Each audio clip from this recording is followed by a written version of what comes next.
Soyez bénis dans le nom de Jésus de Nazareth. Nous sommes à l'école d'Esther pour une nouvelle édition par la grâce de Dieu. L'école d'Esther qui est l'école de la sagesse, qui est l'école de la bénédiction, qui est l'école de la grâce. Mon téléphone noir. Qui est l'école de la vie. Nous avons passé un mois où nous avons prié pour nos enfants. Je suis Maman Tchala, la servante de l'Éternel. Je bénis tous ceux qui sont en train de se connecter, tous ceux qui seront là, invités. Ce soir encore, le Seigneur a envoyé de grandes révélations pour notre édification, pour notre bénédiction, pour notre délivrance.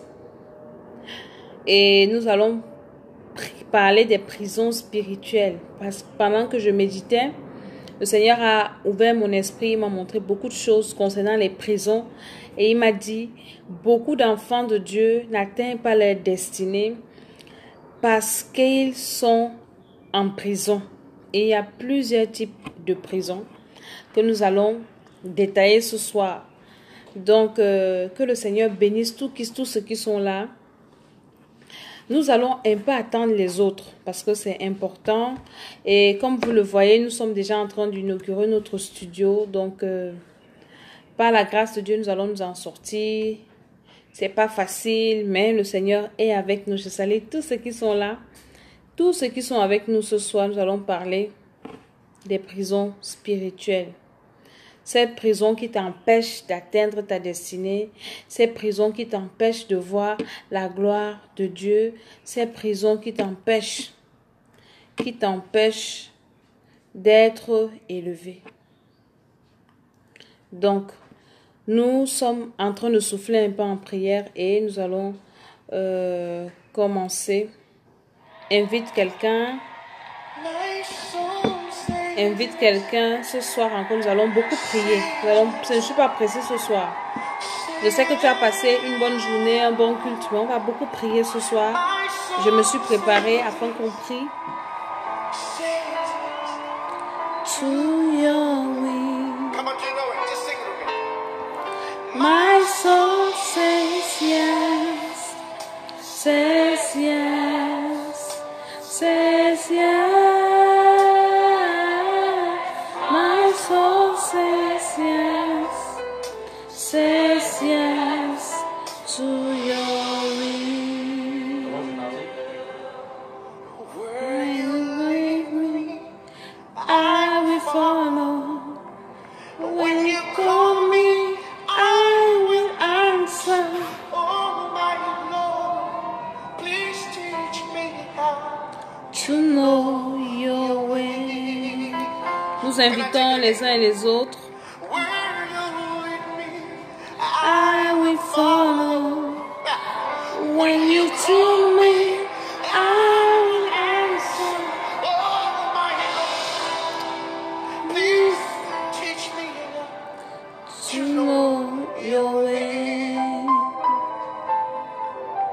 Whatever it takes, whatever you want, what moment you choose, whatever you let your will be done in me. So be my guide, be my light, be my way, be my way. Oh my Lord, come lay your hand over me. Let me take it again. So be my light and be my guide, be my way, be my will. Oh my Lord, come lay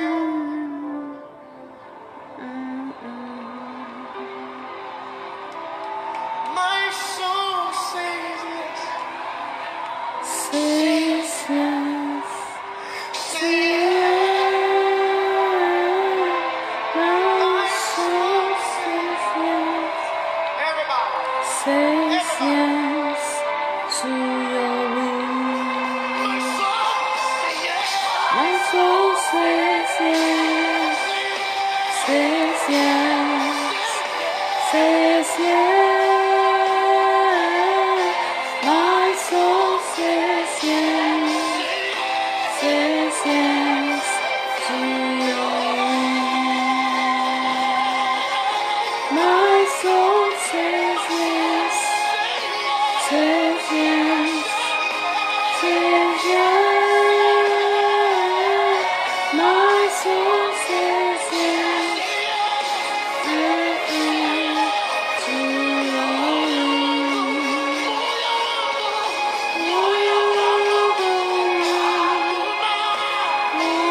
Nous invitons, nous invitons, nous invitons.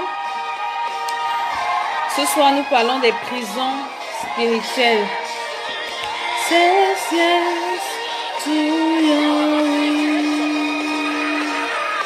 My soul says yes. Says yes. Says yes.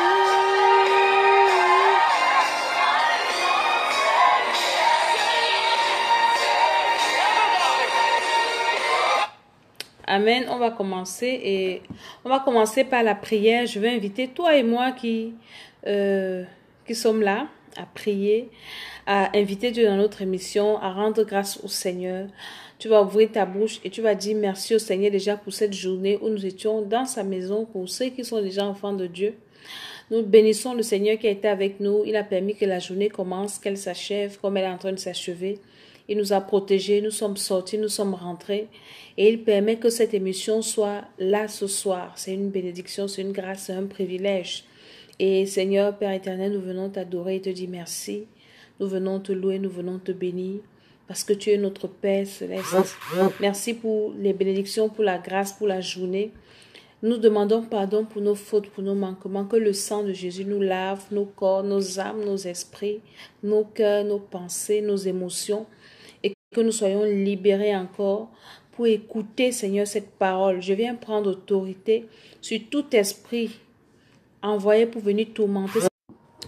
Nous trempons l'émission dans le sang de Jésus et nous bloquons tout esprit qui vient pour nous perturber dans le nom de Jésus-Christ de Nazareth. Seigneur, je trempe tout dans le sang de Jésus, tout auditeur, toute personne, que chacun soit délivré, que les destinées soient rachetées et que les âmes, les esprits, les corps sortent de prison, les vies, les destinées, au nom de Jésus-Christ. Amen, amen, amen.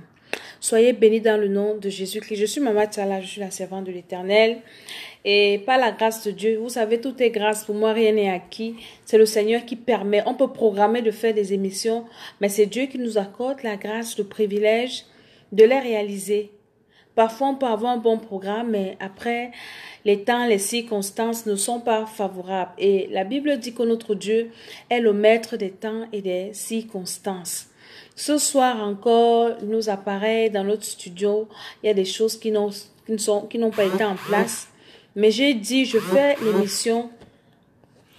l'émission sur Facebook. Bien que ça ne sera pas enregistré, je pourrais enregistrer une autre émission pour balancer sur YouTube et tout ça. Mais aujourd'hui, je fais sur Facebook parce que je sais qu'il y a beaucoup qui attendent cette émission. Et nous allons parler des prisons. Nous avons passé un mois, nous avons parlé de nos enfants. Et c'est très important. Beaucoup ont été bénis. Oh, c'était encore quand hier, nous avons reçu une dame. Une dame qui avait été initiée à la Rose-Croix par ses parents dans l'inconscience. On lui demande comment ça s'est passé. Elle a beaucoup de problèmes. Et elle pensait que ces problèmes venaient de son mariage seulement. Mais quand on lui a fait la cure d'âme, qui est le diagnostic spirituel, la cure d'âme a révélé, en fait, elle a dit qu'elle avait été initiée à la Rose-Croix. On lui dit comment ça s'est passé. Elle dit quand j'étais petite, mes parents sont allés à la Rose-Croix. Ma mère vivait au village. Et mon père est venu l'épouser au village, il l'a amené en ville. Il amène sa mère en ville. Dieu bénit une femme, elle au village, et Dieu touche au cœur d'un homme pour l'épouser, il l'amène en ville. Quand elle arrive en ville, elle trouve même le travail. Et c'est dans son travail, dans une grande entreprise, qu'une dame lui dit que comme tu vois là, le travail que tu fais là, il faut que tu te protèges. Tu penses que tu peux être avec les grands si, il faut que tu sois protégé, sinon tu vas mourir. Et c'est comme ça que cette dame l'amène à la Rose-Croix. Et la femme si, la mère de cette femme dont je vous parle, qu'on a reçue hier, pour laquelle on priait, amène pas prendre son mari. Le gars de Trouille, Camille aime sa femme, un peu comme Adam. Ève lui dit, on va manger le fruit. Le gars, elle part porter son mari, elle amène à la Rose-Croix. Et à la Rose-Croix, elle amène tous les enfants. On les a consacrés. La dame dit, on nous a consacrés. Quand on était petit, j'avais 5 ans. On me consacrait à la Rose-Croix. Vous voyez, quand je vous parle des enfants, et aujourd'hui, sa vie est bousillée. C'est la délivrance. Et puis maintenant, tous ces liens l'ont amené à épouser un homme aussi qui est bizarre. Et c'est comme ça que sa vie est compliquée. Parce que depuis son enfance, ses parents n'avaient pas veillé, ils n'avaient pas de connaissances. Et beaucoup aujourd'hui sont victimes de ça. Toi qui as les enfants qui m'écoutent, tu es une femme, tu vas venir me raconter tes conneries. Si tu passes à vous, on va te maudire. Parce que laissez les gens écouter la parole de ceux qui veulent écouter. Ceux qui ne sont pas dignes, ceux qui se sentent indignes de recevoir l'évangile, passez votre route, sinon vous allez ramasser autre chose ici. Nous sommes en train de parler de quelque chose d'important. Et je vous suis en train de vous faire le rappel du mois passé, ce qu'on a vu depuis mai. On parle des enfants et le Seigneur a martelé là-dessus. Donc hier, j'étais en face d'une dame comme ça.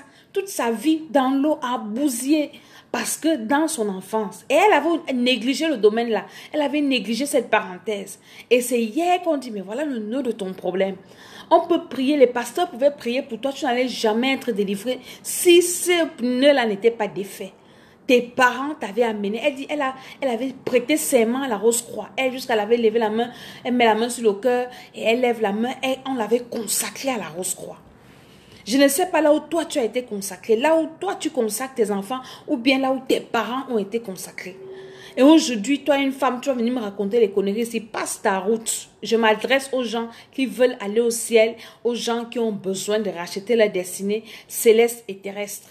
Je ne m'adresse pas aux gens qui ne sont pas intéressés. Donc, allez vous faire voir ailleurs. Et on a parlé des enfants. Il y a des vidéos, beaucoup de vidéos sur notre chaîne YouTube. Il y a des vidéos, je bénis tous ceux qui sont là. Je vous vois. Aujourd'hui, je peux vous citer parce que comme je ne suis pas en direct à la télé, je peux me permettre de saluer tous ceux qui se connectent. Même comme ça va un peu nous perturber. Mais ça va. Chantal Ebassa, Kamel, tout ça, soyez bénis, soyez bénis. Donc, ces vidéos sur les enfants, vous pouvez les chercher et regarder, prier pour vos enfants. Il y a beaucoup de témoignages, gens qui ont des enfants malades. Je vous parle comme ça parce que moi-même, j'ai été victime. Le Seigneur m'a fait grâce. J'ai un de mes fils et le Seigneur, tout ce que je vous enseigne, le Seigneur l'a délivré et ça devient des leçons, ça donne des leçons à enseigner les autres. Donc que le Seigneur continue à vous bénir, que le Seigneur vous guide. Priez pour vos enfants. Et même si vous n'avez pas encore d'enfants, priez même pour les enfants de vos soeurs. Priez pour les enfants de vos frères, les enfants de votre famille. Priez pour les enfants, je ne sais pas, de votre quartier. Priez, priez, priez. Et le Seigneur va commencer à vous révéler. Si vous avez l'amour, la compassion dans le cœur, le Seigneur va sauver ces hommes. Il va sauver ces femmes. Priez pour vos petits-fils. Priez même si tu n'aimes pas, ton fils a épousé une femme et que tu n'aimes pas la femme. C'est quand même l'enfant de ton fils. Il faut prier pour l'enfant là. Parce que son âme doit être sauvée. Même si tu n'aimes pas ça, mais l'âme de cet enfant doit être sauvée. Donc, prions pour nos enfants. Et par la puissance, par la grâce de Dieu, cette semaine, je vais vous communiquer le numéro de téléphone. Vous allez appeler pour prendre rendez-vous. Ceux qui sont à Paris, nous avons pris l'engagement de recevoir, parce que les enfants sont en vacances, donc nous sommes plus libres de recevoir les uns et les autres qui ont des problèmes. Vous allez prendre ce numéro de téléphone, vous allez prendre rendez-vous et je vais rencontrer toutes ces personnes parce que par la grâce de Dieu, le Seigneur est en train de nous bénir, il y a de nouvelles choses qui se mettent en place. Nous allons lancer la rentrée de l'école d'Esther. Par la grâce de Dieu, c'est cette année. Donc, pour ne pas vous dire des bêtises, pour ne pas vous dire des dates qui ne tiennent pas, je vous dirai, et nous allons lancer l'école d'Esther, la rentrée. Mais cette semaine, ceux qui ont besoin des problèmes même avec leurs enfants, venez, je vais vous donner le numéro de téléphone et vous allez nous appeler pour prendre rendez-vous. On va vous recevoir, on va prier pour vous, on va vous écouter. Ce sont les vacances. Alors, et ceux qui ne sont pas à Paris, vous pouvez appeler également. Vous pouvez déjà m'écrire une box parce que je ne donne pas mon numéro de téléphone privé sur Facebook. Vous m'appelez, vous m'appelez, vous allez écrire une box. Et là, si c'est sérieux, on va discuter et vous m'expliquez quel est votre problème. Je n'ai pas dit de m'appeler sur Messenger, je ne vais pas prendre. Je vous dis de m'écrire et je vais vous répondre parce que je ne prends pas les messages, les coups de fil de Messenger. Donc, je vais commencer par le commencement comme je commence souvent. Je dis aux uns aux autres que l'école d'Esther, c'est une école qui a été inspirée pour racheter les destinées. Et nous avons deux destinées. Nous avons la destinée céleste qui est la plus importante et la destinée de la terre. je vais d'abord vous parler du ciel parce que c'est important tout ce qu'on fait sur la terre, c'est pour aller au ciel. Ce matin, quand je me réveille, je me suis levée un peu tôt parce qu'il faut apprêter un peu tout pour être prêt pour arriver à l'église à l'heure. Et quand j'ai fini de tout apprêter et puis je me suis assise, j'attendais tout le monde, j'ai pris ma Bible, j'ai commencé à méditer et le Seigneur m'a révélé quelque chose de très très important que je veux partager avec toi ce soir. Je suis dans le livre d'Éphésiens, le chapitre 2. Le Seigneur est en train de m'a révélé l'importance du salut. Et pourquoi il t'a créé, toi et moi? Parce que c'est important. Et je vous dis, même si aujourd'hui vous doutez, vous n'êtes pas obligé de me croire, mais ce que je vous dis, c'est la vérité. Un jour, soit quand tu vas mourir, tu vas affronter ta triste réalité. Tu vas dire que la femme là, je partais souvent l'insulter. Ce qu'elle me disait, c'était vrai. Jésus-Christ est en train de venir. Il y a un évangéliste, Maman Odette est témoin. Un blanc à qui le Seigneur a révélé. C'est quoi? C'était la semaine passée. Il dit, le Seigneur l'a réveillé à 4 heures du matin. Il lui dit, prêche l'évangile, je suis à la porte. Prêche à ta famille, prêche à tes voisins. Et ça a confirmé le message que le Seigneur m'avait dit. Je crois à la dernière vidéo, je vous parlais de ça. Que le Seigneur m'avait demandé de prêcher à mes voisins. Le Seigneur est en train de venir. Si toi sur Facebook, tu ne veux pas m'écouter, c'est ton problème. J'ai commencé à prêcher aux membres de ma famille. Je les appelle, je les parle au téléphone. Parce que ce qui va se passer après l'enlèvement, c'est le carnage. Tu vas venir m'insulter, je ne te parle pas d'une religion. Je ne te parle pas de mon église. Je te parle de Jésus-Christ de Nazareth, en qui seul nous avons le salut. La Bible dit que nous avons le salut en aucun autre. Aucun autre nom ne nous est donné sous le ciel et sous la terre. Ce n'est qu'au nom de Jésus qu'on peut être sauvé. Les religions, là, c'est bien, restez dans vos religions, mais recevez Jésus. C'est Jésus qui peut te sauver. C'est Jésus qui peut expier ton péché. C'est Jésus qui peut te réconcilier avec Dieu. Jésus-Christ de Nazareth, parce que je vous avais dit qu'il y a 3 Jésus. Il y a Christ roi, qui est un démon, et il y a les chapelles au Cameroun qu'on appelle Christ roi. Pardon.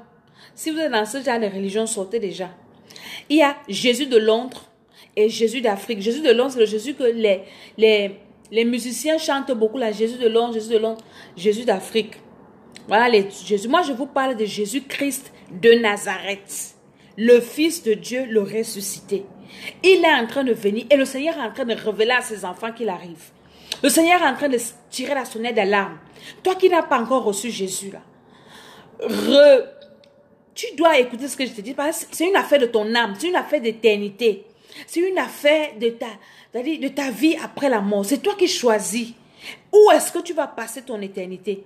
Peut-être toi, tu as eu la grâce d'écouter ce que je te dis. Il y a des personnes qui n'ont pas eu la grâce d'écouter cette parole. Mais toi, tu as eu cette grâce. Et tu es en train de fouler cette grâce au pied. Fais attention. Et tu as besoin de recevoir Jésus. Je vais te conduire à la prière de recevoir Jésus tout à l'heure.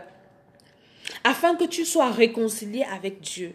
Donc le plus important, c'est la vie éternelle. C'est la vie éternelle. Une vie qui ne va pas finir. Une vie qui n'aura pas de fin. Une vie sans souffrance. Une vie sans pleurs. Où il n'y aura plus de mort. Il n'y aura plus de maladie. Il n'y aura même plus l'argent. L'argent que tout le monde cherche maintenant. Là. Au ciel, on n'aura pas besoin d'argent. On va vivre notre vie. Et le Seigneur a dit, on va vivre éternellement. Les gens qui aiment les bonnes choses, là, le ciel, c'est pour vous. Commencez à tout faire pour ne pas rater le ciel. Et aujourd'hui, quand je méditais, la Bible dit quoi? L'apôtre Paul, nous sommes dans le livre d'Éphésiens, le 1er chapitre. L'apôtre Paul, c'était un homme aussi qui était comme toi, qui venait m'insulter, qui vient m'insulter là. Un homme qui insultait les enfants de Dieu. Il n'insultait même pas seulement. Il les tuait, il les prenait, il les mettait en prison. Ce dont nous allons parler aujourd'hui, les prisons spirituelles. Il mettait ces hommes et ces femmes en prison. Parce que pour lui, il fallait observer les 10 commandements. Il fallait observer la loi. Pour lui, c'était ça, servir Dieu. L'apôtre Paul était un aveugle. Et quand il entendait qu'il y avait des chrétiens, c'est-à-dire ceux qui suivaient Jésus, ceux qui marchaient comme Jésus, il quittait pour aller les arrêter, les enfermer et les empêcher de prêcher l'évangile. Et un jour, pendant qu'il avait des lettres pour aller attraper des chrétiens, pour les mettre en prison. Je vais parler à quelqu'un ce soir. Il y a des chrétiens, tu es enfant de Dieu même. tu es en prison. Il y a beaucoup d'enfants de Dieu qui sont en prison. Je vais prendre le temps de vous détailler ces différentes sortes de prisons et tu vas te reconnaître. Tu vas reconnaître dans quelle prison tu te trouves afin que tu aies la délivrance. Et donc l'apôtre Paul était en train d'aller chercher les gens pour les amener en prison. C'est là où Jésus, la Bible dit qu'il respirait le crime. Lui-même, il dit ça dans ses lettres, que je respirais le crime. Donc, il dit, il devait tuer les gens qui devaient rencontrer ces personnes qui se disaient chrétiens. Et alors, sur le chemin, le Seigneur l'a arrêté. Et une lumière apparut parce que s'il le laissait, il savait qu'il allait faire mal. Il allait détruire les enfants de Dieu. Et c'est comme ça que Jésus de Nazareth se révèle à Paul, qui était Saul à l'époque. Et une lumière le renverse. Et il entend une voix. Il dit, Saul, Saul, pourquoi me persécutes-tu? Il demande, mais tu es qui? Il dit, je suis Jésus que tu persécutes. Et c'est comme ça que cet apôtre, ce Saul de Tarse devient apôtre Paul. Et le Seigneur l'a puissamment utilisé. Et le Seigneur lui dit, je vais te montrer ce que tu vas souffrir pour mon nom. Et c'est cet apôtre Paul qui a écrit cette lettre aux Éphésiens. Et qu'est-ce qu'il dit dans cette lettre? Nous allons lire. Éphésiens, j'espère que tu as ta Bible. Tout ce que nous disons à l'école d'Esther, c'est sur la base de la parole de Dieu. C'est très important. Apôtre Paul de Jésus-Christ par la volonté de Dieu, aux saints qui sont à Éphèse, aux fidèles en Jésus-Christ. Que la grâce et la paix vous soient données de la part de Dieu, notre Père et du Seigneur Jésus-Christ. Béni soit Dieu, le Père de notre Seigneur Jésus-Christ, qui nous a bénis de toutes sortes de bénédictions spirituelles dans les lieux célestes en Christ. Écoutez, quand il écrit, il n'a pas dit que Dieu nous a bénis de toutes sortes de bénédictions terrestres. C'est vrai que les bénédictions terrestres, ça vient après. Mais pourquoi Jésus-Christ est venu sur la terre, c'est pour nous bénir des bénédictions célestes. Je vais vous expliquer pourquoi. Il continue. Qui nous a bénis de toutes sortes de bénédictions spirituelles dans les lieux célestes en Christ. En lui, Dieu nous a élus avant la fondation du monde pour que nous soyons saints et irrépréhensibles devant lui. Nous ayant prédestinés dans son amour à être ses enfants d'adoption par Jésus-Christ, selon le bon plaisir de sa volonté, à la louange de la gloire de sa grâce, qu'il nous a accordée en son bien-aimé. En lui, nous avons la rédemption par son sang, donc en Jésus, la rémission des péchés. La rédemption, c'est quoi? C'est le salut. Le salut, pourquoi? Parce que Adam avait péché et Adam avait compromis, avait souillé toute la race humaine. Parce qu'Adam est notre ancêtre. Et je vous ai expliqué qu'Adam est notre ancêtre comment? Parce que tous les hommes ont le même sang, le sang rouge. Que ce soit chinois, que ce soit noir, que ce soit blanc, on a le même sang. Ça veut dire qu'on a un même descendant. Et ma Bible me dit que le péché est dans le sang. L'âme est dans le sang. Donc, à cause du péché d'Adam, nous tous là, nous avons été souillés. Donc, c'est pour ça que la Bible dit qu'en Jésus, nous avons la rédemption par son sang. Pourquoi par le sang de Jésus? Par le sang de Jésus parce que le sang de Jésus est le seul sang de tout l'univers qui n'a pas de péché. C'est le seul sang. Jésus est le seul être humain qui est arrivé sur la terre sans rapport sexuel d'un homme et d'une femme. Il a été conçu par le Saint-Esprit. Même les athées savent que Marie, la mère de Jésus, était vierge. Donc tout le monde entier sait que Jésus est venu sans père. Sa mère était vierge. Donc, c'est pour ça que son sang nous purifie et nous accorde la rédemption et la rémission des péchés, selon la richesse de sa grâce, que Dieu a répandue abondamment sur nous par toute espèce de sagesse, d'intelligence, nous faisant connaître le mystère de sa volonté, selon le bienveillant dessein qu'il avait formé en lui-même, pour le mettre à exécution lorsque les temps seraient accomplis, de réunir toutes choses en Christ, celles qui sont dans les cieux et celles qui sont sur la terre. En lui, nous sommes aussi devenus héritiers, ayant été prédestinés, suivant la résolution de celui qui opère toutes choses, d'après le conseil de sa volonté, afin que nous servions à la louange de sa gloire. Nous qui d'avance avons espéré en Christ, en lui, vous aussi, après avoir entendu la parole de la vérité, l'évangile de votre salut, en lui, vous avez cru et vous avez été scellés du Saint-Esprit qui avait été promis, lequel est un gage de notre héritage pour la rédemption de ceux que Dieu s'est acquis à la louange de sa gloire. C'est là où je vais attirer ton attention. Je te parle du ciel. Pourquoi Dieu t'a créé? La Bible dit que Dieu nous a créés pour que nous servions à la louange de sa gloire. Dieu ne t'a pas créé pour satisfaire des besoins. Dieu t'a créé pour que tu l'adores, pour que tu le loues, pour que tu loues sa gloire. Donc, à la louange de sa gloire. Et il fait que dire, regarde, lisons un peu le verset 14.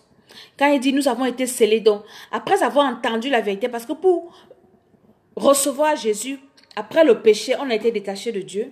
Et puis, Jésus est venu pour nous réconcilier avec Dieu. Il est venu, il est descendu sur la terre. Jésus qui était au ciel sans péché. Il est descendu sur la terre. Il est descendu sous la terre. Et il est remonté pour te ramener, pour nous ramener à Dieu. Je m'explique. Écoutez, quand Dieu a créé le monde, aujourd'hui je vais aller terre à terre. Il a créé les anges. On n'était pas là quand le diable avait péché. Dieu habite au-dessus des cieux. Dieu n'habite pas au ciel. Dieu habite au-dessus des cieux. La Bible dit que le ciel est son trône et la terre son marchepied. Donc Dieu est au-dessus des cieux. Maintenant, quand le diable pêche, il n'est plus digne de rester là où il y a Dieu. Dieu le propulse. Et le diable descend, je crois, au deuxième ciel, donc au cieux là. Il y a, je ne sais pas, le premier ciel, le deuxième ciel, je ne sais pas, le troisième ciel. C'est là où le diable descend. Et maintenant, Dieu reste au-dessus des cieux, le diable à ce niveau-là. Et maintenant, Dieu décide de créer l'homme. Il crée l'homme sur la terre. Et le diable voit l'homme sur la terre. Le gars demande que, mais ça c'est qui ça? Parce que l'homme avait la domination sur le diable qui était dans les cieux. Le premier, c'est le deuxième. C'est pour ça que la Bible appelle le prince de la puissance de l'air. Le monde astral. C'est là-bas que le diable se trouve. C'est là-bas qu'il y a son royaume.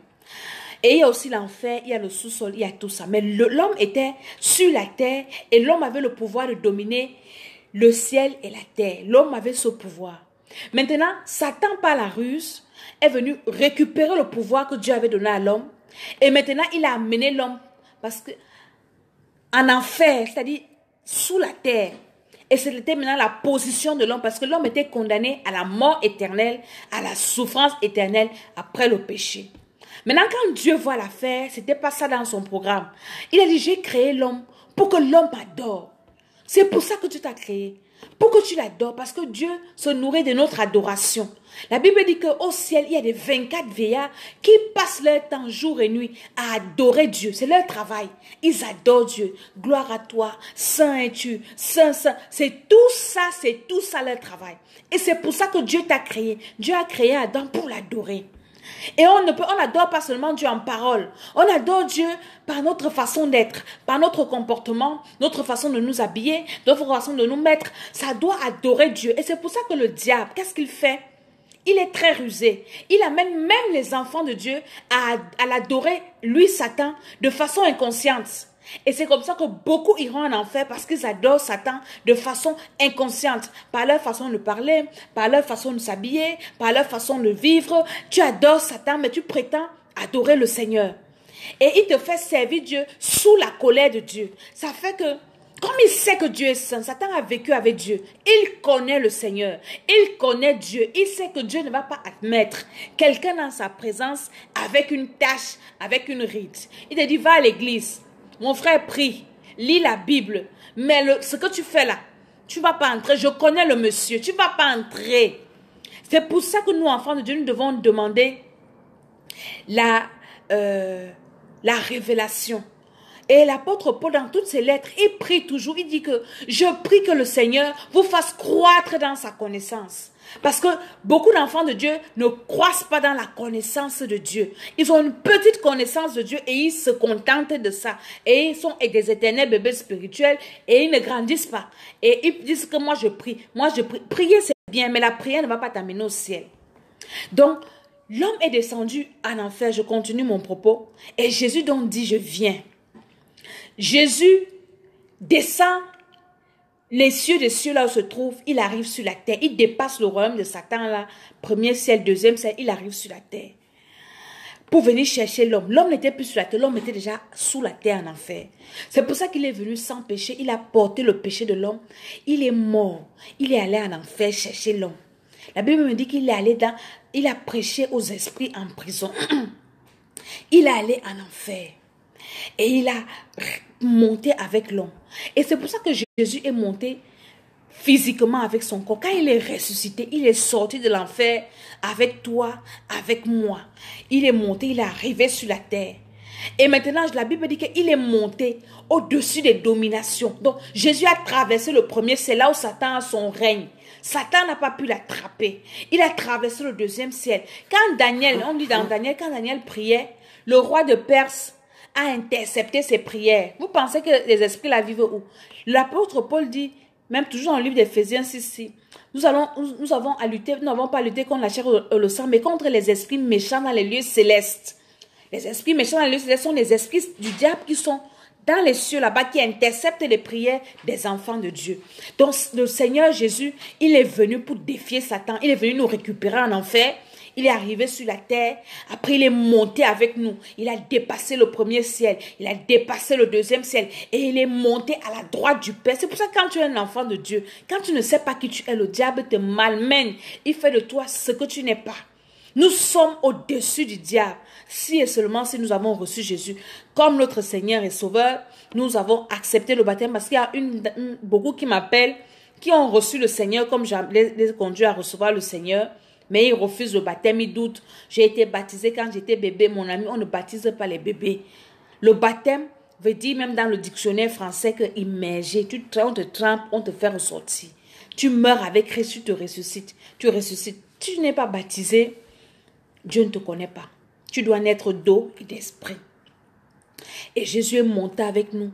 Il est assis à la droite du Père avec toi et avec moi. Donc c'est ce que l'apôtre Paul dit, que Christ, Dieu nous a bénis de toutes les bénédictions célestes.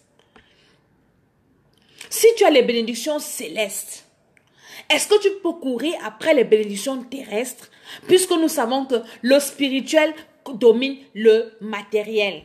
Nous savons que le céleste domine le terrestre. Jésus n'est pas venu pour nous donner les choses. Il a dit, cherchez premièrement le royaume des cieux. Et toutes ces choses vous seront données par-dessus. Donc, quand tu as la bénédiction céleste, toutes les bénédictions terrestres sont ton partage. Il est venu nous bénir. Dieu nous a bénis de toutes les bénédictions célestes. Éphésiens, en Jésus-Christ. Toutes les bénédictions spirituelles dans les lieux célestes en Christ. Et Christ t'a créé pour la louange de Dieu, t'a créé pour la louange de sa gloire. Donc à partir d'aujourd'hui, toi qui ne sais pas pourquoi tu es sur la terre, tu penses que tu es venu sur la terre pour accompagner les autres, pour venir insulter les gens qui parlent de Dieu. Le Seigneur t'a créé pour l'adorer. Est-ce que ta vie adore Dieu? Est-ce que dans ta façon de parler, tu adores Dieu? Est-ce que ta façon de manger... Je dis, depuis que j'ai lu ce verset ce matin, mon esprit a tourné, j'ai commencé à voir des choses autrement. Je dis, waouh, donc Dieu m'a créé pour l'adorer. Beaucoup d'enfants de Dieu aujourd'hui passent à côté de la vision, passent à côté de la plaque et iront en enfer parce qu'ils ne connaissent pas pourquoi ils ont été créés. Beaucoup pensent que Dieu les a créés pour venir. Pourquoi Dieu t'a créé? Dieu m'a créé pour que je vienne sur la terre, pour que je me marie, que j'ai beaucoup d'enfants, j'ai beaucoup d'argent. Tout ça c'est bien, mais ce n'est pas pour ça que Dieu t'a créé. Dieu t'a créé pour l'adorer. Dieu t'a créé pour la louange de sa gloire. Donc tu dois louer sa gloire. C'est pour ça que Dieu nous a créés. Et il est temps, enfants de Dieu, que nous accomplissions la mission que Dieu nous a envoyée sur la terre. C'est l'adorer. Et on adore Dieu en mettant sa parole en pratique, en naissant d'abord de nouveau et en mettant sa parole en pratique. Ton habillement doit adorer Dieu. Ta coiffure doit adorer Dieu. Tes paroles doivent adorer Dieu. De ta bouche, tes relations, tout dans ta vie doit adorer le Seigneur. Donc c'est important le ciel. On doit aller au ciel. Et Jésus arrive bientôt. Le Seigneur a donné l'instruction de prêcher à nos familles. Commence à prêcher aux membres de ta famille. Tes frères, tes soeurs, ton mari, tes enfants, tout ça. Commence à aller prêcher si ton mari est païen. À tes familles éloignées, tes oncles, tes tantes, tes enfants spirituels. Commence à prêcher l'évangile à tes voisins, à tes amis. Même si tu ne peux pas prêcher au monde entier, prêche aux gens que tu connais. Parce que le Seigneur arrive. Bientôt, ce sera l'enlèvement. Et après l'enlèvement, qui sera l'abréviation des souffrances des enfants de Dieu, viendra la grande tribulation. Et après la grande tribulation, seuls les Juifs seront sauvés. Je vous ai promis cette émission, on va la faire. Dans Apocalypse, ce que je vous dis est certifié. Après la grande tribulation, seuls les Juifs seront sauvés. Nous voyons ça dans le livre d'Apocalypse, je crois le chapitre 6. On va revenir sur ça un jour. Donc c'est important le salut de nos âmes. Toi qui es déjà enfant de Dieu, mène une vie de repentance. N'aie pas honte de demander pardon à quelqu'un. Tu ne dois pas dormir avec un ressentiment dans ton cœur. La Bible dit que si tu te mets en colère, ne pêche pas. Que le soleil ne se couche pas sur ta colère. Parce que vous savez, dans la colère, toute décision que tu vas prendre dans la colère sera une mauvaise décision. C'est pour ça qu'il y a souvent des personnes, quand tu te fâches, on dit ne parle pas, reste tranquille, que la colère passe avant de prendre des décisions. Toute personne qui a pris une décision dans la colère, vous n'allez pas me démentir, à regretter cette décision qu'elle a prise. Pourquoi? Parce qu'elle a décidé dans la colère. Si tu t'es mis en colère contre quelqu'un, mon ami, fais tout. Quelqu'un t'a offensé. Fais tout pour que ça passe. Que ton cœur ne soit pas un congélateur, un réfrigérateur où tu as gardé les paquets des gens. Tel m'avait fait ceci en 10 000 années, où tu écris dans un cahier. Oui, tu mets la date. Tel m'a fait ceci aujourd'hui. Tel m'a insulté hier. Et puis quand tu relis ça, ça remonte dans ton cœur. Ou quand tu vois la personne, même si tu riais déjà avec la personne, tu commences à penser, ah toi tu m'avais fait ceci. Le diable va t'amener en enfer avec ceux qui sont t'offensent là. Et peut-être même ceux qui t'offensent auront la grâce de se repentir un jour. Mais toi, ne ratons pas le ciel. Ne ratons pas le ciel. C'est le plus important. C'est d'abord ça, l'école d'Esther. Te préparer à l'enlèvement. T'amener à arranger ta vie avec le Seigneur. Toi qui es déjà enfant de Dieu. Tu arranges ta vie avec Dieu parce que Jésus-Christ revient. On va se voir. Vous qui vous moquez de nous là, qui ne recevez, on va vous juger le jour là. Ça va arriver. C'est un peu comme le jour de la mort. Est-ce que personne ne connaît le jour de sa mort? Mais un jour tu vas mourir. C'est quand tu vas fermer les yeux, tu vas voir mon image sur l'écran en train de parler. Et tu vas voir comment on va te montrer comment tu es en train de m'insulter. Tu me racontes les conneries que tu racontes là. Et quand les démons vont couper tes doigts là, voilà tes doigts là qui faisaient les messages. On coupe, ça se remet, ils coupent encore. C'est là où tu vas confirmer le code. Donc nous on est là, nous on va aller au ciel. Au soir nous allons parler des prisons spirituelles et matérielles. Qu'est-ce qu'une prison? Une prison c'est un lieu où on met les gens qui sont condamnés. C'est-à-dire quand tu as commis un crime, normalement la prison c'est pour les criminels. C'est pour des gens pas bien, des personnes nuisibles à la société. Donc pour les mettre hors d'état de nuire, on les met en prison. Généralement, c'est dans des cachots, dans des salles, des maisons isolées, des endroits où il y a des prisons. Mais le diable, vous savez, le diable, lui, il est ingénieux au mal. La Bible nous dit qu'il est ingénieux au mal. Ingénieux au mal. Donc, le gars, il fabrique tout parce que son problème, c'est de nuire l'homme. L'homme qui est venu prendre sa place. Et Satan est jaloux parce que Dieu nous a créés, nous les hommes, à son image. Il n'a pas créé les anges à son image. Et le diable a péché. Jésus n'est pas revenu sous la forme d'un ange pour venir sauver Satan. Jésus pouvait aussi revenir sous la forme d'un ange pour venir sauver les anges que Satan avait embarqués et lui-même. Mais non, Jésus est revenu sous forme humaine pour venir te sauver, venir me sauver. Ça veut dire que nous sommes au-dessus des anges, au-dessus du diable. Et le diable a le mal, ça l'énerve. Donc comme il sait que l'enfer c'est pour lui, il s'est juré qu'il ne va pas aller en enfer seul. Il va amener tous les hommes là-bas. Pas moi, je vais parler là-bas avec lui. Et donc le gars a multiplié les choses. Il a multiplié les stratégies. Il a commencé à réfléchir. Il faut que je mette des gens en prison. Parce que si tu es en prison, un prisonnier, c'est un condamné. Un prisonnier n'est pas libre de ses mouvements. Un prisonnier mange ce qu'on lui donne. Un prisonnier porte la tenue qu'on lui impose. Un prisonnier, j'ai suivi un documentaire d'un monsieur camerounais. C'était un jeune naturalisé français qui arrivait faire des affaires au Cameroun. Il avait 30 ans. Et il disait dans le documentaire, et avec les grands blancs là qui font des affaires, qui ont le port en Afrique, dans nos pays là et tout ça. Et je ne sais pas comment ça s'est passé. Il y a un monsieur qui voulait la place du président et il s'est retrouvé dans le coup. Et le gars dit qu'un jour comme ça, il sort. Il voit comment on l'interpelle. C'est vous monsieur tel, oui, suivez-nous. Le suivez-nous là. c'est qu'on devait aller l'enfermer dans une prison peut-être de combien de mètres carrés ou de 7 ou de 10 mètres carrés. Je ne connais pas les mètres carrés. Pendant 17 ans. 17 années de sa vie. Comme ça, une affaire qu'il ne connaît pas. Il ne connaît ni d'Adam, ni de Ève. Et tout ça là. Il se retrouve en train de passer 17 ans. Donc, il avait 30 ans qu'elle allait en prison. Il est sorti à 47 ans. Un grand intellectuel. Un gars qui gagnait déjà sa vie.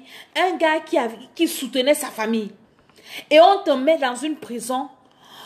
On ne veut rien comprendre. On ne te dit pas pourquoi on t'enferme. On ne te dit pas ce que tu as fait. Tu n'es pas jugé. Ton histoire n'est jamais passée au tribunal. On ne te permet pas d'avoir un avocat. Mais on t'incarcère.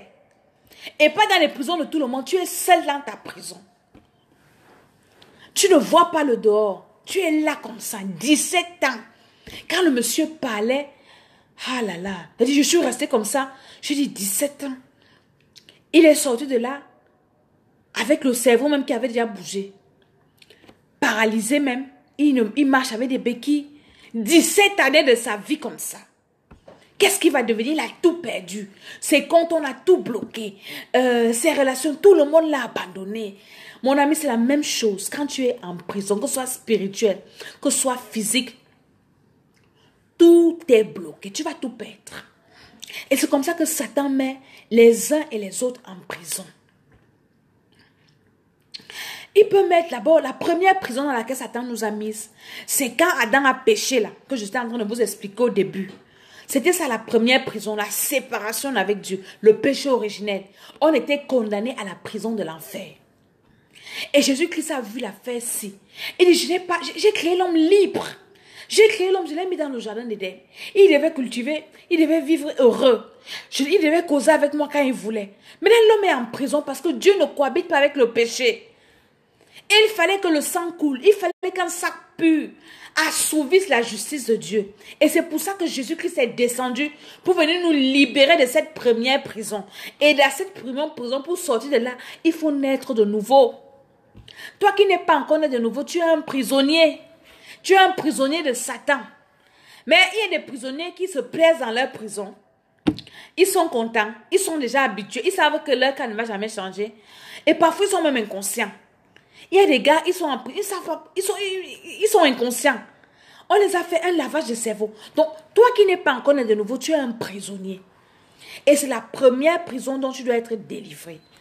Il faut entendre la parole de la vérité. Nous sommes dans Éphésiens chapitre 1 qui dit, à partir du verset 11, « En lui, nous sommes aussi devenus héritiers, ayant été prédestinés, suivant la résolution de celui qui opère toutes choses d'après le conseil de sa volonté, afin que nous servions à la louange de sa gloire. Nous qui d'avance avons espéré en Christ, en lui vous aussi, après avoir entendu la parole de la vérité, l'évangile de votre salut que je suis en train de t'annoncer, la parole de la vérité, l'évangile de Christ, le salut en lui, vous avez cru et vous avez été scellés. Donc, c'est ça le processus de la nouvelle naissance. Il faut que tu entendes la parole de la vérité et que tu crois à cette parole. Et maintenant, le péché originel est brisé dans ton corps. Le Saint-Esprit descend. Il vient te sceller en tant qu'enfant de Dieu. Et après, maintenant, tu dois finaliser ça avec l'engagement qui est le baptême. L'engagement d'une bonne conscience avec Dieu. Et là, tu sors de la première prison et la prison la plus dangereuse. La prison du péché originel qui te mène directement en enfer. Maintenant, il y a des prisons. Le diable a vu, il y a beaucoup, on est délivré du péché originel, on est sorti de cette prison. Le gars a fabriqué les prisons. Ce soir, je te parlerai de la prison de ton esprit.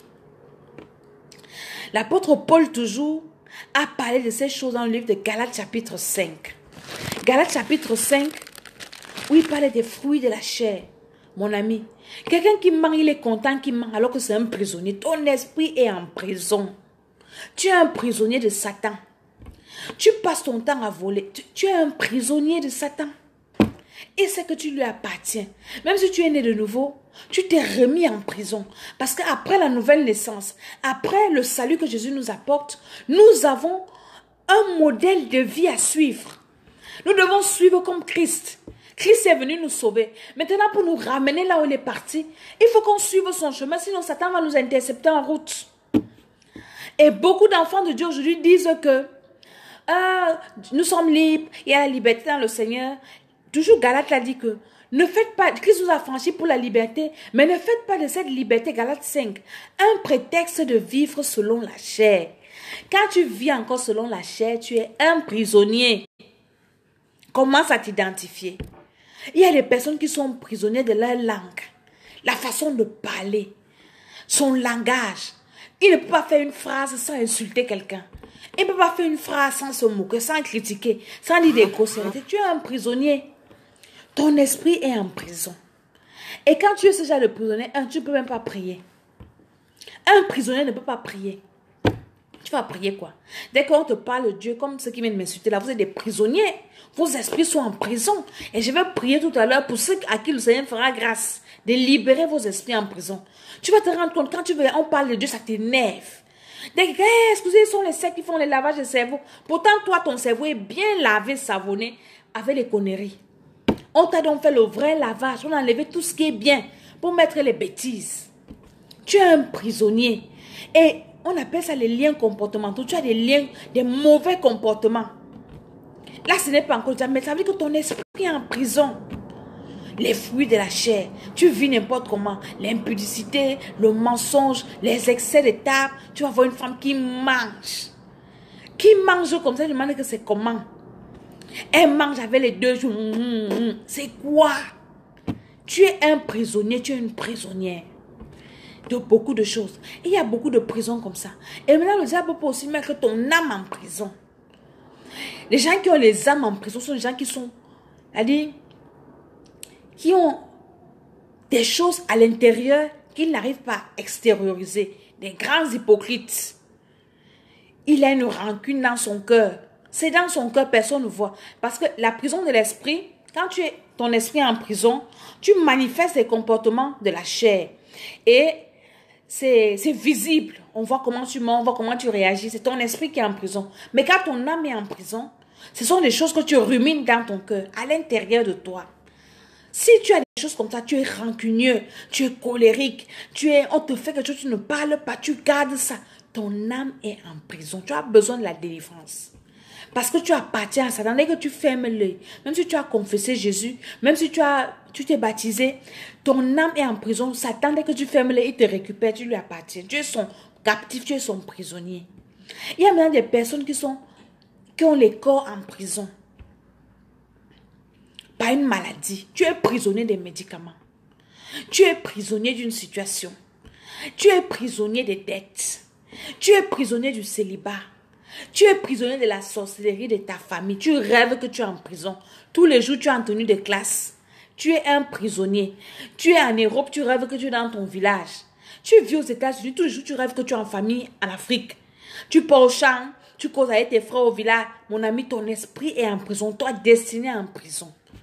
Tu es en Europe, tu dois vivre des choses de l'Europe, rêver de tes collègues de service, de rêver la vie que tu mènes tous les jours. Mais toi, tu rêves seulement, tu es en Afrique, tu es au village, tu es ceci. Mon ami, tu es en prison. Et finalement, tu vas retrouver là-bas, tu vas rentrer là-bas. Tu es dans un célibat chronique, mon ami. Tu es en prison. Tu es en prison. Parfois, tes finances même. Est-ce qu'un prisonnier même a l'argent? Un prisonnier fait quoi avec l'argent? Un prisonnier n'a pas l'argent. Tu travailles, tu ne vois rien. Tes finances sont emprisonnées quelque part. Peut-être tu as donné l'argent à quelqu'un et la personne était mal intentionnée. Comme tu n'as pas prié sur ton argent et sur ton argent, il y a ta sueur qui est ton sang. Il prend ton sang, il met en prison. Il y a des gens qui ont des maladies. Par exemple, tu as mal à l'estomac. Mon ami, ton estomac est en prison. Tu dois prier pour libérer ça. Tu dois prier, tu dois prier, tu dois prier. Il y a beaucoup de prisons. Ton ministère, ta vie spirituelle. On peut mettre ta vie spirituelle en prison. On dit tu vas monter, tu vas descendre, tu ne vas pas évoluer, tu vas caler ici. Ta vie professionnelle, on met dans un cadenas, on bloque. On dit que tout le monde va évoluer sauf toi. Tout le monde aura les galons sauf toi.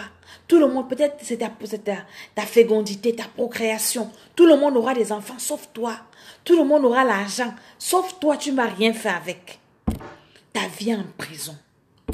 Alors tu dois te lever. Vous savez, c'est difficile. Un prisonnier, il est limité dans ses actions. On va étaler dans ce thème. Je prends par exemple dans la Bible. Le premier prisonnier qu'on a vu dans la Bible, c'était le neveu de Lot. Lot qui est parti en prison. Lot, quand Dieu appelle Abraham, Dieu dit à Abraham, je te prends de ton pays et tout ça, vous connaissez dans Genèse 12, il faut apprendre à lire la Bible. Et Abraham quitte de chez lui avec Lot, son neveu. Et à un moment, il commence à avoir des problèmes. Dieu dit, il faut vous séparer. Et Abraham descend à Sodome et Lot va de son... Abraham va de son côté, Lot va à Sodome. Et maintenant, il y a eu des mouvements là-bas. On est venu faire la guerre à Sodome. On a pris Abraham comme Lot comme prisonnier. Mon ami, quand tu es un prisonnier, tu ne peux pas te libérer toi-même. Tu as besoin qu'on te libère. Et c'est Abraham, nous sommes dans Genèse 14, 14. Il est écrit, dès qu'Abraham eut appris que son frère avait été fait prisonnier, il arma 318 de ses plus braves serviteurs nés dans sa maison et il poursuivit des rois jusqu'à Dan. Donc Abraham a appris que Lot a été fait prisonnier. Abraham s'est préparé. Il a dit, je m'en vais libérer mon frère qui a été en prison. Donc beaucoup de personnes juste sont dans les prisons, elles sont inconscientes. Peut-être dans le foyer, ta femme, son esprit est en prison. Tu as une femme, tu ne la comprends pas. Tu as un mari, tu ne comprends pas. Une femme a mis l'esprit de ton mari dans une bouteille en prison. Tu vas venir m'insulter ici. Ou bien on a mis l'esprit de ton enfant en prison. Ou bien on a mis, moi je voyais quand j'étais petite, une dame, sa spécialité c'est de sortir avec les maris de tuer. Si la femme la prenait ton mari, j'étais petite avec mes petits yeux là, je regardais. Si elle prend ton mari, tu es mal parti. Parfois, qu'est-ce qu'elle fait? Elle est avec un homme, elle enferme le monsieur dans la chambre, elle est au salon avec un autre, ou bien dehors. Elle sort et te laisse là, tu es son esclave. Et je me souviens un jour, un homme qui avait été captif comme ça, prisonnier, la mère du monsieur était venue insulter cette femme, j'étais là. Comme je vous parle de l'histoire-ci. Elle a cherché la maison, la femme, elle est venue l'insulter. Laisse mon fils est marié, il a des enfants, laisse-le. Voilà une vraie mère. Une vraie mère. Pas les mères, tu sais que ton fils, il est marié, il amène les filles chez toi et tu es là. Ta fille est mariée, elle vient avec les hommes chez toi, tu es content. Tu avais toi-même, tu es une sorcière, tu es un sorcier. La mère est venue insulter la dame. Laisse mon fils tranquille. Mon fils est marié. Mon fils a les enfants. Laisse-le. Laisse-le. Et finalement, donc, le fils même était envoûté. Il était en prison. Et il ne savait pas. Et sa mère a détecté que mais son fils est en prison. Comment le gars est marié avec les enfants? Il abandonne sa femme pour une femme qui le malmène partout, qui ne veut même pas se barrer. Et la mère avait tellement fait le boucan à l'époque. J'étais petite, j'avais peut-être 4-5 ans. C'est encore dans l'idée de ma tête. Elle a fait le boucan. Elle dit à la femme, laisse mon fils. Et du coup, la femme a eu honte. Quand le monsieur est revenu, elle a chassé. Ta mère est venue m'insulter ici. Sors de ma maison. Va rester avec ta femme. Sors. Il avait fallu de l'intervention de la mère. Et la mère disait que je vais prier pour toi. Donc la mère ne partait pas chez les marabouts. Vous voyez, tu ne peux pas libérer un prisonnier du diable avec le diable lui-même. Le diable ne libère pas ses prisonniers. Ce n'est que Dieu qui peut libérer un captif du diable. Un prisonnier du diable. La mère disait à la femme, je vais prier pour toi. Je vais mettre mes genoux sur la terre pour toi. Tu veux gâter la vie de mon fils. Tu veux gâter le mari de mon fils. Je vais prier pour toi. Tu vas voir ce qui va t'arriver. Et le soir, le monsieur est arrivé. J'étais du là, je regardais. Le soir, le monsieur est arrivé. La dame a chassé le monsieur. Mon frère, le monsieur pleure. Non, je t'aime. Il dit que rentre, sors de ma maison. Ta mère est venue m'insulter ici. Ta mère a dit qu'elle va prier contre moi. Je ne te veux plus pas. Je ne veux plus de toi. Laisse-moi. Le gars pleure. C'est ma mère qui a dit. Mais elle dit je ne veux. Elle a chassé le monsieur jusqu'à le monsieur est rentré dans sa maison. Donc si vous pensez que si la mère n'avait pas les yeux, tu n'as pas une personne qui détecte que tu es en prison. Parce que quand tu es en prison, toi-même tu t'en fous de ta situation. On te parle, tu vas détester même les personnes qui vont te dire la vérité. Que ce que tu mènes là, c'est trop. Tu ne vois pas que tu es un esclave. Et pourquoi tu te comportes comme ça? Pourquoi ta vie tourne en rond? Toi, tu travailles, les autres s'enrichissent. Tu ne vois pas qu'il y a quelque chose qui ne va pas. Tu vas dire, laissez-moi, c'est ma vie. Vous êtes déjà parfois la personne va commencer à te fuir. Mais toi, si tu as remarqué que toi, tu es en prison, on va prier et le Seigneur va te libérer. Maintenant, regarde autour de toi. Si on a mis l'esprit d'un de tes enfants en prison, ou bien l'esprit de ton mari ou de ta femme, je parle aux femmes mariées là. On a mis l'esprit de ton mari en prison. Mon ami, on va casser les bouteilles là. Où on l'a mis en prison, on va casser les bouteilles là. Ils vont revenir. C'est pour ça qu'on nous appelle souvent, nous les femmes mariées, les sorcières. Oui, la fille là, c'est une sorcière. Elle a envoûté son mari. Mon ami, qui doit envoûter? Tu dois envoûter qui? Envoûte aussi ta part. Toi, tu vas envoûter le mari de tuer. Donc, on va casser les bouteilles là. Et c'est comme ça que cette dame, sa mère il avait délivré ce monsieur. Elle était venue insulter. Laisse mon fils. Laisse mon, tu es une sorcière. Laisse. Et tout le quartier était sauvé. Donc, c'est ça qui avait sauvé le monsieur. La mère dit, je vais prier pour toi. Je vais prier pour toi. Tu es une sorcière. Mon fils a les enfants. Mon fils est marié. Tous les jours, c'est quoi? Il a abandonné sa maison. Il vient rester ici chez toi. Tout le quartier était sauvé. La femme avait eu honte. Moi, j'étais dedans, j'avais honte. Je dis, hey, c'est quelle histoire encore? J'étais petite, j'avais 4 ou 5 ans comme ça. Les prisons. Commence à identifier les prisons dans lesquelles tu te trouves. Tes enfants sont dans une prison quelconque. Quelqu'un a mis ton enfant dans la prison. On a mis tes diplômes en prison.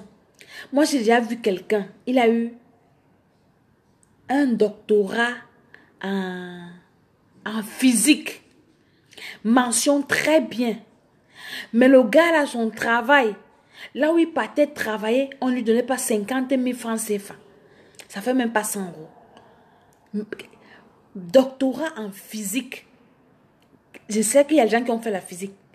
Très bien, mention, non, honorable, pas très bien, mention honorable. Donc ça veut dire que ça dépasse très bien. Mais ce diplôme était en prison. Ta santé peut être en prison. Tu as toujours mal à l'estomac. Ton estomac en prison. Il faut libérer ton estomac de la prison. Les maladies, ton sang est en prison. Ta destinée est en prison. Ton étoile est en prison. Tu as besoin qu'on libère cette chose pour que toi, tu sois restauré. Et vous savez, quand le diable met les domaines de ta vie en prison, la finalité, c'est d'amener en enfer. Parce que quand Dieu te bénit et il capture un domaine de ta vie, il met en prison, tu vas même maudire Dieu. À un moment, tu seras fatigué. Je dis, mais pourquoi je souffre? Je souffre pourquoi alors que je sers Dieu? Je souffre pourquoi alors que je prie? Pourtant, Dieu t'a béni.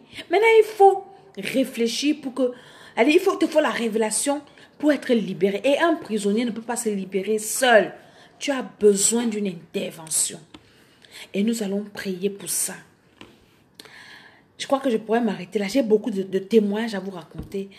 Beaucoup d'illustrations, mais commence à identifier autour de toi. Qu'est-ce qui est en prison? Est-ce que tes finances sont en prison? Tu es toujours dans les dettes. Ici en Europe, c'est fort. Les dettes, les crédits. Et j'ai remarqué ça que c'est un système. Tu ouvres un compte à la banque. Dès que tu mets ton argent, tu utilises ton argent, tu remets, tu utilises, la banque va clôturer ton compte parce que tu dois être leur prisonnier. Il faut que quand tu as ton argent, tu laisses ça là-bas et ils tournent avec. Ils prêtent aux gens, ils récupèrent les intérêts. Donc, tu dois leur donner ton argent, tu es leur prisonnier et ils se font riches avec. Mais si tu mets l'argent et tu récupères pour utiliser, pour tourner avec, les gars vont clôturer ton compte. Ou bien si tu mets là, parce qu'ils vont t'obliger à ouvrir, à prendre un crédit et tu deviens leur prisonnier pendant 30 ans. Je vais acheter une maison. Après, maintenant, oui, on va te prêter l'argent avec des intérêts. 30 ans, tu payes un crédit. C'est quelle histoire? Tu n'as pas de vie. Tu vis découvert sur découvert. Découvert sur découvert. C'est une prison. Tu dois sortir de la prison des dettes. La prison des crédits. C'est quelle histoire? Dès que ton salaire arrive, on est à couper 900 euros. Tu as le découvert. C'est-à-dire que dès que ça arrive, c'est pour payer les dettes. Et tu reprends d'autres dettes pour finir le mois. Ainsi de suite. C'est quelle vie? C'est une prison. Tu es un prisonnier. Il faut que tu sortes de cette prison. Hein? Et tant que tu seras confortable dans ta prison, tu ne vas jamais... Parce que les prisonniers sont confortables. Ils sont habitués à manger les souris, à manger les cafards. Ils sont habitués. Ne sois pas confortable dans ta prison. Ne sois pas confortable. Non. On peut mettre les esprits des enfants en prison. On peut mettre, je ne sais pas quoi, ta joie. On peut mettre... C'est toi qui sais ce que tu vis. Tu sais ce que tu vis, ta vie professionnelle ou bien ton mariage, tu as 45 ans, tu n'es pas marié. Tu es un prisonnier. À moins que tu n'as pas le projet, tu es une prisonnière. Tu dois récupérer ton mariage qui a été emprisonné. Je ne sais pas quel domaine de ta vie, ton ministère, ta vie de prière, les prisons. Il y a beaucoup de prisons. Essaye d'identifier. Et on va commencer à briser. Je vais vous dire comment est-ce qu'on fait pour sortir des prisons. Donc ce soir, c'était juste pour identifier les prisons. On va te dire que tu as telle maladie à vie, tu vas boire les remèdes à vie. Mon ami, tu es prisonnier. Prisonnier que tu dois boire un remède à une heure précise. Ne mange pas le piment. Ne mange pas... Maman, tu vas faire comment pour ne pas manger ça? Ne bois pas comme ça. Ne fais... Mon ami, pendant que tout le monde ne mange pas, je ne dis pas quelque chose que Dieu a interdit. Hein. Même truc normal. Moi, dis toi, tu es interdit de manger ça. Parce que si tu manges ça, tu vas tomber malade. Non, tu es un prisonnier. Ton estomac, tu es un prisonnier. Le foie fait ceci. Ton foie est en prison. Récupère seulement ton foie. Tu as un enfant qui est malade, autiste, tout ça. Récupère son cerveau qui est en prison. Récupère sa sagesse qui est en prison. Récupère tes finances qui sont en prison. Récupère ton intelligence qu'on a emprisonnée. Tes capacités physiques. Récupère tes relations qu'on a mis en prison. Récupère. Tu dois sortir de toute forme de prison. On t'a mis dans une prison, le rejet. Personne ne veut te voir. Personne ne veut te sentir. On peut entendre tout le monde, mais quand c'est toi, tu arrives, tout se gâte. Dès que tu arrives, c'est comme si tu sentais. C'est une prison. Quand on met quelqu'un en quarantaine, c'est quoi? C'est une prison, non? Dieu va te mettre en quarantaine. On ne te parle pas. Tu es un prisonnier. Même si tu marches, même si tu es un prisonnier. Ou bien si on te gâte un enfant. Ton enfant est malade. Tu es prisonnier, non? Peut-être tu as un enfant mongol. Tu es quoi? Tu es pas prisonnier. Est-ce que tu vas tuer l'enfant? Là, il va vivre. Moi, j'ai vu des enfants mongols de 20 ans. Imaginez depuis que l'enfant est né. Et la seule personne qui peut supporter un enfant, c'est sa mère. Donc, toi, tu es en prison à vie. À un moment, tu vas commencer à prier pour que Dieu le prenne. Donc, les enfants ne meurent pas, ils vivent. Les enfants la vivent comme ça, bien même. L'enfant est toujours malade, ou bien un enfant qui a l'épilepsie, ou bien un enfant qui a la drépanocytose. Voilà alors les maladies de prison. C'est une maladie que je ne savais pas qu'elle existait. C'est quand j'arrive en France, je rencontre mes cousines. Elle commence à m'expliquer. Elle me dit les os, je ne peux pas voyager. Si je voyage, il faut que je voyage dans un avion médicalisé parce que mes os... Je dis, comment quelqu'un peut avoir mal aux os? Compliqué. Là, tu es dans une prison à vie. Prison à vie. Identifie ta prison. Jésus est venu pour libérer les captifs. Il dit dans Isaïe 60-61 que l'Esprit de l'Éternel est sur moi pour annoncer la bonne nouvelle, pour libérer les captifs, rendre libres les captifs. Et c'est le thème de notre école d'Esther tout ce mois. Et ne soyez pas surpris que d'ici le mois prochain même, on lance la rentrée de l'école d'Esther. Comme je vous ai annoncé au début de l'émission, on va recevoir d'ici le mois prochain et je vais lancer l'école d'Esther avec ses programmes sur les enfants. Tu vas venir avec tes enfants, on va prier pour les enfants. Dieu peut faire grâce. D'ici la fin du mois, on peut lancer l'école d'Esther. Parce que le Seigneur est en train de mettre beaucoup de choses en place et tout ça. Ou bien en début août. Si tu es en France, si tu es en Europe, tu as un enfant malade, un enfant autiste, un enfant mongol, un enfant sorcier, un enfant qui a les problèmes, qui fait des cauchemars. Mon ami, je vais te dire ça à l'avance. Tu te prépares. On va préparer le programme là. Vous allez voir ce que le Seigneur va faire. Parce que le Seigneur n'envoie pas sa parole et elle rentre sans effet. La parole de Dieu ne rentre jamais sans effet. Quand elle sort, c'est pour libérer un homme, c'est pour libérer une femme. C'est pour racheter la destinée d'un homme. C'est pour racheter la destinée d'une femme. Tu dois sortir des prisons spirituelles. Tu es prisonnier des dettes, prisonnier des regards des autres. Alors, voilà une autre prison. Je ne peux pas faire ceci. Qu'est-ce qu'on va dire de moi? Tu es prisonnier des avis des autres. Prisonnier des regards des autres. Prisonnier de ce que les autres disent. Tu n'es pas libre de faire ta vie comme tu veux. Non, on va dire que et tu es un prisonnier. Tu ne peux pas t'assumer. Elle dit que tu apparais comme je suis là. Non, on va venir m'insulter. Je n'ai pas fait ceci. Mon ami. Tu es un prisonnier. Si tu n'es pas libre, quand ton esprit, libre de t'assumer, tu es un prisonnier, tu es une prisonnière. prisonnier des regards des autres. Qu'est-ce qu'on va dire? Toi, les hommes là, ce qu'ils font chez eux là, tu connais. Est-ce qu'ils viennent te demander la permission avant de faire ce qu'ils font chez eux? Il y a des gens comme ça. Qu'est-ce qu'on va dire? On va dire que je suis... Mais est-ce que ces hommes-là ont besoin de ta permission pour faire ce qu'ils veulent faire? Tu es dans quelle prison? Dans quelle prison tu te trouves?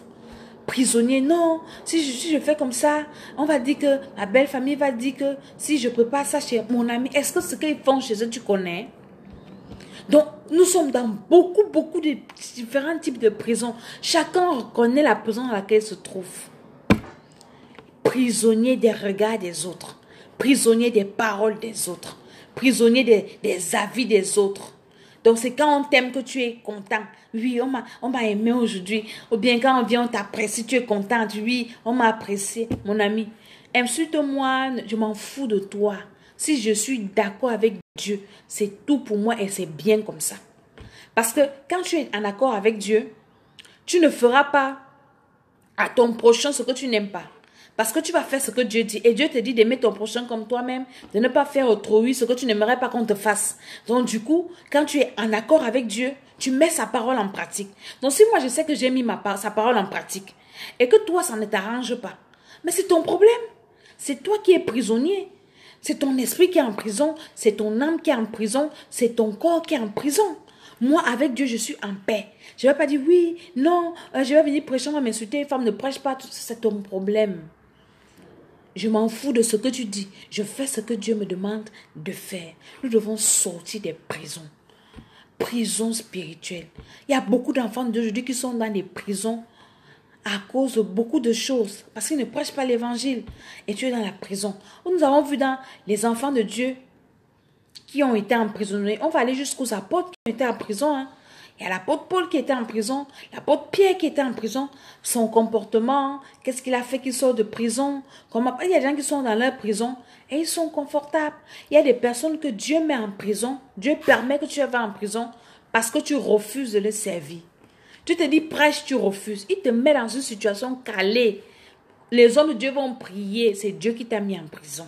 Donc essaie de regarder. Là où je suis là, pourquoi je souffre? Ce n'est pas Dieu qui m'a mis en prison. J'ai dit à une de mes filles l'autre jour. Je crois qu'elle est en train de me suivre. Il y a beaucoup de mes filles. J'ai dit, mais vous êtes là, vous voulez le mariage, vous voulez le travail. Vous êtes assis chez vous, vous ne prêchez pas l'évangile. Qui va venir vous donner le travail à la maison? Donc toi, tu vas épouser les hommes que les autres ont évangélisés. Ton mari est dehors bien païen. Va prêcher l'évangile. Et le Seigneur va faire en sorte que tu rencontres. Quand tu prêches l'évangile, les portes s'ouvrent. Beaucoup d'enfants Dieu sont prisonniers aujourd'hui parce qu'ils ne prêchent pas l'évangile. Ils sont prisonniers des regards des autres. Je ne veux pas qu'on sache que moi je suis dans les églises là. Quand tu sors avec la Bible, tu caches. Tu ne peux pas chanter les louanges chez toi, non. Quand tu es avec tes copines, elles causent des bêtises et saletés. Il faut que tu fasses comme si tu étais comme elles. Sinon on va dire que tu es bizarre. Sinon on va dire que tu es quelqu'un qui n'est pas normal. Alors tu te mets dans cette prison pour paraître. Il faut que les autres m'acceptent, qu'ils pensent que je suis comme eux aussi. Je suis encore quand même jeune. Donc, quand je suis avec les jeunes, je peux porter les jeans déchirés. Moi, je portais les jeans déchirés. Hey, c'est la prison. Un enfant de Dieu, tu t'habilles avec des habits déchirés, mais tu es un prisonnier du diable. Maintenant, quand je pense à ça, je dis, Seigneur, pardonne, moi, je portais les jeans déchirés. J'étais une bonne prisonnière dans mon esprit comme ça. Parce qu'il fallait que les autres m'apprécient. Quand on ne me dit pas que maman, tu es belle. Ah, non. Je n'ai rien fait. J'étais une bonne prisonnière de ça. Quand tu postes sur Facebook, il faut qu'on vienne dire j'aime. Oh, tu es jolie, tu es... Tant qu'on ne dit pas ça, tu te fâches. Tu es un prisonnier, une prisonnière. Un bon prisonnier. Nous devons être les prisonniers de Christ. L'apôtre Paul dit, je suis il dit, quand il signe ses lettres, il dit, esclave de Jésus-Christ. Prisonnier même, c'est petit. On doit être des esclaves de Jésus-Christ. Est-ce que Jésus-Christ, mon maître, ce que je fais là, c'est pour l'adorer? C'est pour la gloire de Dieu? C'est pour la gloire de Dieu. Je continue. Ça ne rend pas gloire à mon Dieu. J'arrête. Et nous allons voir que si nous devenons esclaves de Jésus-Christ, il va nous délivrer de ces prisons-là. De ces prisons. De ces prisons, de ces prisons. Donc nous avons besoin que le Seigneur, il y a des prisonniers du sexe, quelqu'un qui, s'il ne vient pas raconter les bêtises comme ça, comme il raconte là, est-ce que c'est un prisonnier? prisonnier des bêtises, des conneries. Ton esprit est en prison. Tu peux pas causer avec une femme sans commencer à lui dire des âneries. Pas de respect. Tu es un prisonnier, tu es impoli, tu es prisonnier. Quelqu'un qui ne peut pas parler avec politesse, il vient sur la toile où il y a des milliers de personnes et il vient s'humilier comme ça en déclarant des bêtises. C'est un prisonnier. Un prisonnier qui a besoin de la délivrance. Je ne sais pas quand le Seigneur, peut-être demain ou après-demain, nous permettra d'entrer dans la profondeur de ce thème qui est important. Délivrance des prisons. Je vous ai dit que tous les thèmes que je débat sont des thèmes que je travaille dans la prière. Et quand je prie, le Seigneur me dit, vas-y comme ça. Et toi-même, fais comme ça. Elles sont des choses que j'expérimente, que je partage avec vous. Et c'est pour ça que c'est efficace. Et ça accompagné d'onction. Parce qu'il y a des témoignages, il y a des gens qui sont bénis. Aujourd'hui encore, il y a une dame qui est venue me voir. Elle est venue à l'église. Elle me dit, maman Dédé, je te suis l'école d'Esther. L'école d'Esther, il faut commencer. Donc, on va commencer. Prions. D'ici la fin du mois, on peut lancer la rentrée de l'école d'Esther parce que le Seigneur est en train de nous ouvrir de grandes portes. Donc, nous allons prier. Je vais d'abord prier avec ceux qui vont recevoir le Seigneur. Il faut que tu sortes de la prison d'Adam et Ève, la prison du péché originel. Et alors, la Bible nous a dit tout à l'heure qu'il faudrait que tu entendes la parole de la vérité et que tu crois. Et une fois que tu crois, le Saint-Esprit descend pour te sceller. Le Saint-Esprit, la Bible dit que c'est le gage de notre héritage. Les gens qui disent là qu'après l'enlèvement, il y a le deuxième tour. Donc, après l'enlèvement, le Saint-Esprit, donc l'enlèvement, c'est le Saint-Esprit qui quitte la terre. Le Saint-Esprit qui nous garantit, c'est le gage, c'est la caution de notre vie éternelle. Donc, une fois qu'il n'y a plus la caution, pour qu'on te prête l'argent à la banque, il te faut quoi? La caution. Une fois que la caution, donc le gage de notre héritage, de notre promesse, de notre espérance va quitter la terre, il y aura encore quelle caution que Dieu va utiliser pour venir te sauver? Faisons tout pour ne pas rater l'enlèvement. L'enlèvement pour nous, les païens qui ne sont pas juifs de sang, là, c'est une fois, dès que c'est fini. C'est fini. Le Saint-Esprit, c'est le gage de notre héritage.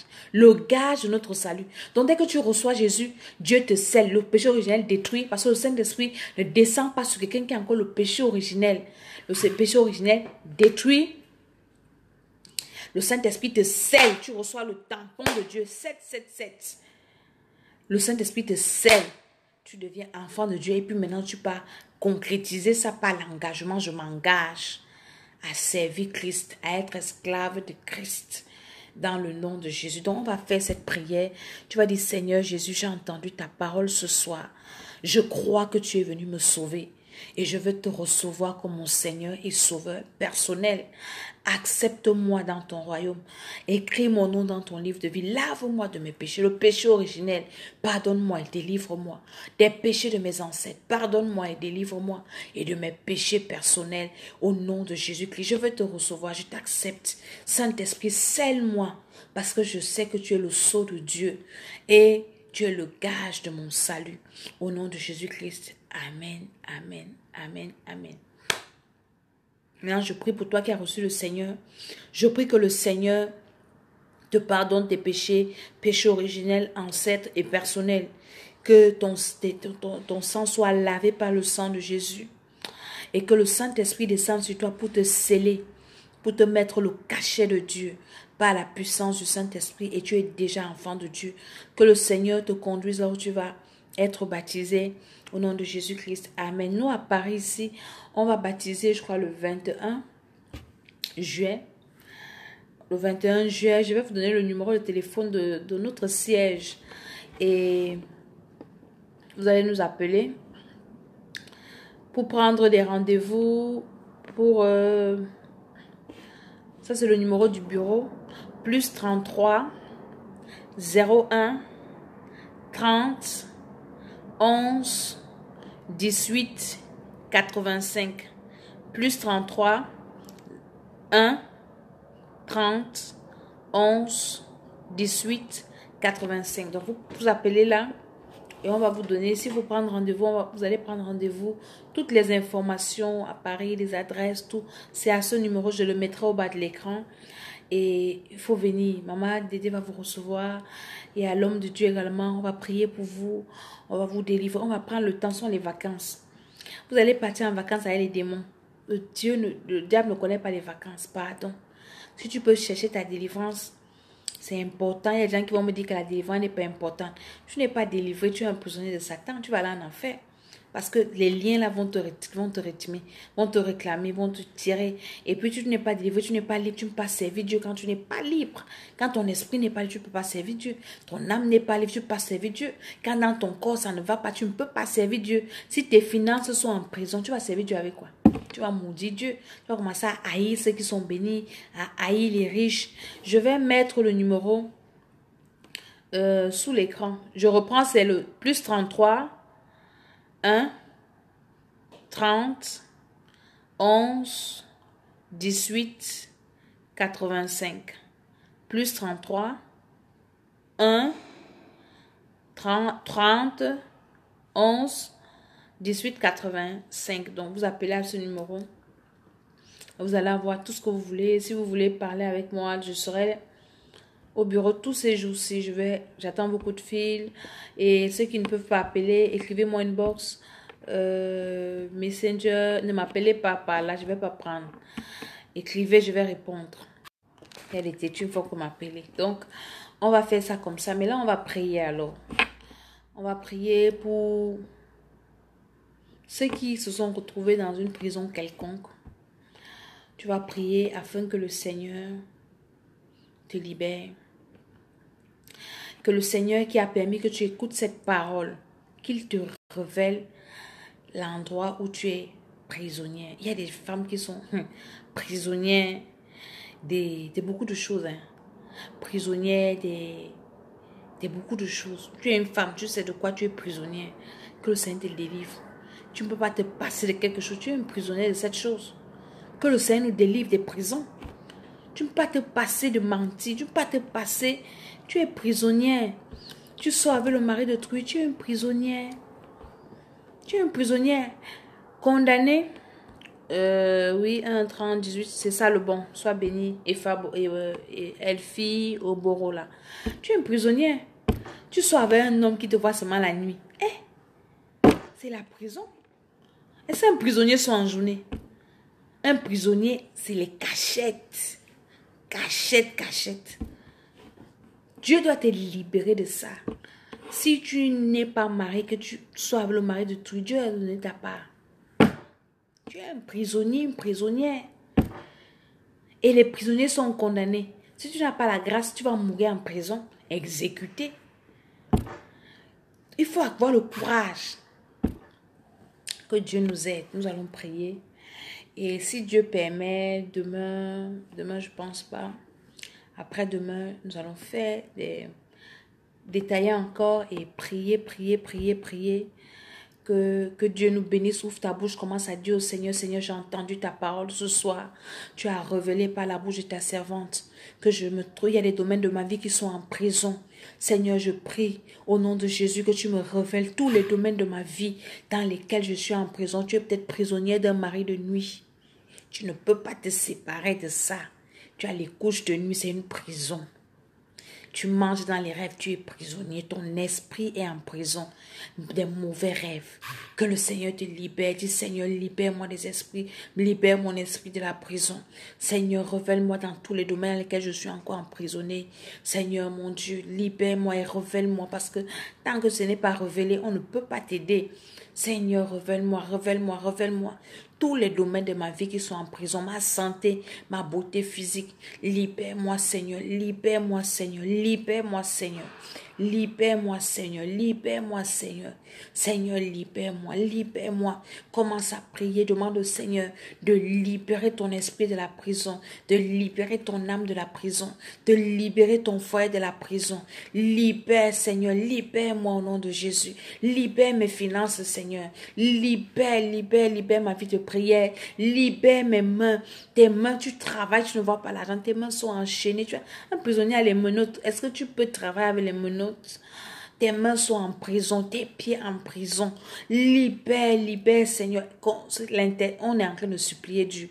Prière de supplication. Seigneur, libère mon ministère de prison. Libère mon foyer. Libère mon mari, mes enfants. Au nom de Jésus, libère ma vie professionnelle. Libère ma santé. Il y a un organe de ton corps qui est toujours malade. Ton cerveau. Libère ton cerveau. Ton sang. Libère. Libère, libère, libère, libère, libère. Au nom de Jésus. Libère tes enfants spirituels des prisons. Si tu es maman spirituelle, bien tes enfants, libère-les de la prison. La prison, libère leurs âmes, libère leurs esprits.